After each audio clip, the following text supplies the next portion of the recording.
राधे राधे, जय श्री कृष्णा।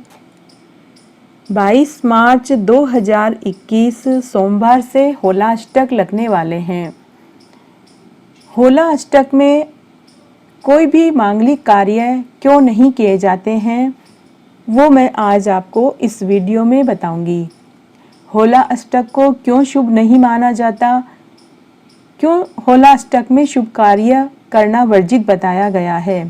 होली से 8 दिन पहले होला अष्टक लग जाते हैं और होली जलने पर यह खत्म हो जाते हैं। इस दौरान कोई भी शुभ कार्य नहीं किया जाता। ज्योतिष शास्त्र के अनुसार फाल्गुन मास के शुक्ल पक्ष की अष्टमी से फाल्गुन मास की शुक्ल पक्ष की पूर्णिमा तक यह अवधि होला अष्टक कहलाती है। इस बार होला अष्टक 22 मार्च से लगेंगे, जो 28 मार्च अर्थात होलिका दहन तक प्रभावी रहेंगे। 29 मार्च को चैत्र प्रतिपदा के दिन रंगों उत्सव मनाया जाएगा, अर्थात धुलंडी का त्योहार मनाया जाता है। हिंदू पंचांग के अनुसार होली का त्योहार फाल्गुन मास की पूर्णिमा तिथि को मनाया जाता है। प्राचीन मान्यता के अनुसार इस अवधि में नकारात्मक ऊर्जा का प्रभाव अधिक होता है। नकारात्मक ऊर्जा के प्रभाव को खत्म करने के लिए होलिका का निर्माण किया जाता है। विशेषकर गाय के गोबर से निर्मित शुद्ध कंडों से होली का दहन किया जाता है, अर्थात बड़कुले बनाए जाते हैं। इस अवधि में मनुष्य को ज्यादा से ज्यादा भजन, तप, वैदिक अनुष्ठान और यज्ञ करने चाहिए, जिससे कि समस्त विघ्न और संतापों का क्षय हो सके। भगवान शिव का पूजन करना चाहिए। योग्य पंडितों से महामृत्युंजय का अमृत, विष्णु पुराण, रामायण और भागवत करवानी चाहिए और गूगल से हवन करना चाहिए। इस अवधि में गोपाल सहस्त्र नाम का पाठ करना चाहिए। लक्ष्मी प्राप्ति के लिए और ऋण मुक्ति के लिए श्री सूक्त व मंगल ऋण मोचन श्रोत का पाठ करना चाहिए। इस अवधि में अगर घर में कन्या का विवाह नहीं हो रहा है तो कात्यायनी मंत्रों का जाप करना चाहिए। सौभाग्य प्राप्ति के लिए चावल, घी, केसर से हवन करना चाहिए। उच्च शिक्षा दिलाने के लिए या उच्च शिक्षा की प्राप्ति के लिए गणपति अर्थव शीर्ष का पाठ करना चाहिए और मोदक और दुर्वा से हवन करना चाहिए। नवग्रह की कृपा प्राप्त करने के लिए भगवान शिव का पंचामृत से अभिषेक करना चाहिए। फाल्गुन शुक्ल पक्ष की अष्टमी से लेकर होली का दहन तक कोई भी शुभ कार्य नहीं करना चाहिए। इन 8 दिनों में भजन, कीर्तन, यज्ञ आदि से भगवान को संतुष्ट करना चाहिए। होला अष्टक का समय अशुभ होने की वजह क्या है, इसका उल्लेख शिव पुराण में मिलता है। ऐसी कथा है कि तारकासुर का वध करने के लिए शिव और देवी पार्वती जी का विवाह होना आवश्यक था, क्योंकि उस असुर का वध शिव पुत्र के हाथों हो सकता था। लेकिन देवी सती के आत्मदाह के बाद से भगवान शिव ने अपने आप को तपस्या में लीन कर लिया था। दुखी देवताओं ने भगवान शिव को तपस्या से विमुख करना चाहा और इसके लिए कामदेव और देवी रति को आगे कर दिया। कामदेव और रति ने शिव जी की तपस्या को भंग कर दिया। शिव जी ने क्रोधित होकर कामदेव को अपने तीसरे नेत्र से भस्म कर दिया।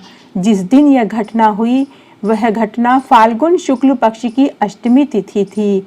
इस घटना के 8 दिनों के बाद देवताओं और देवी रति के क्षमा मांगने पर भगवान शिव ने कामदेव को फिर से जीवित होने का वरदान दिया, जिसके बाद से यह 8 दिन अशुभ माने जाते हैं और 9वें दिन कामदेव के फिर जीवित होने की खुशी में रंगों उत्सव मनाया जाता है।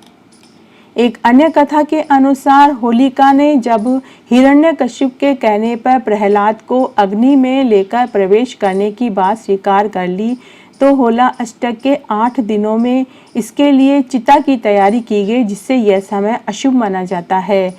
9वें दिन जब प्रहलाद जीवित बचकर बाहर आ गए और होलिका जलकर भस्म हो गई, तो लोगों में आनंद और उत्साह भर गया और इस घटना के बाद से होली से पहले के 8 दिन होला अष्टक के रूप में मनाया जाता है।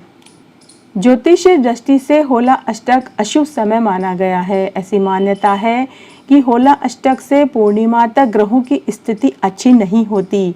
अष्टमी से पूर्णिमा तक अलग अलग दिनों में अलग अलग ग्रह उग्र हो जाते हैं।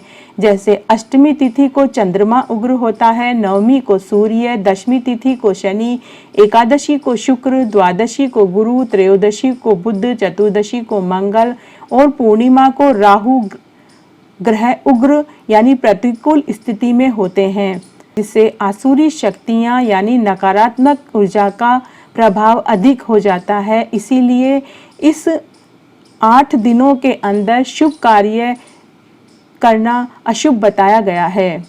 होला अष्टक के 8वें दिन पूर्णिमा तिथि को होलिका दहन के रूप में मनाया जाता है। होलिका के जलने पर आसुरी शक्तियों का नाश हो जाता है। इसे जलाने की तैयारी होला अष्टक के पहले दिन से ही शुरू हो जाती है। होला अष्टक के पहले दिन जब होलिका दहन किया जाना होता है, वहाँ लकड़ियों का खूंटा लगाया जाता है और अगले 8 दिनों तक सूखी लकड़ियों को जमा किया जाता है। फिर होलिका दहन के दिन इनकी पूजा की जाती है। गाय के गोबर से बड़कुले बनाकर उसकी माला बनाई जाती है। होला अष्टक को लेकर कई पौराणिक मान्यताएं हैं। बताया जाता है कि राजा हिरण्यकश्यप ने इन दिनों में भगवान विष्णु के भक्त प्रहलाद को बंदी बनाकर रखा था और बड़ी कठोर यातनाएं दी थी। होलिका ने भक्त प्रहलाद को जलाने की तैयारियां भी की थी और इसी दिन से शुरू कर दी थी, जिससे होलिका खुद जलकर भस्म हो गई थी और भक्त प्रहलाद बच गए थे। इसीलिए होला अष्टक में कोई भी शुभ कार्य नहीं किया जाता है। तो इस प्रकार आज मैंने आपको होला अष्टक के बारे में बताया। अगर आपको यह वीडियो अच्छा लगे तो कमेंट बॉक्स में जय हो विष्णु भगवान की जरूर लिखें। धन्यवाद।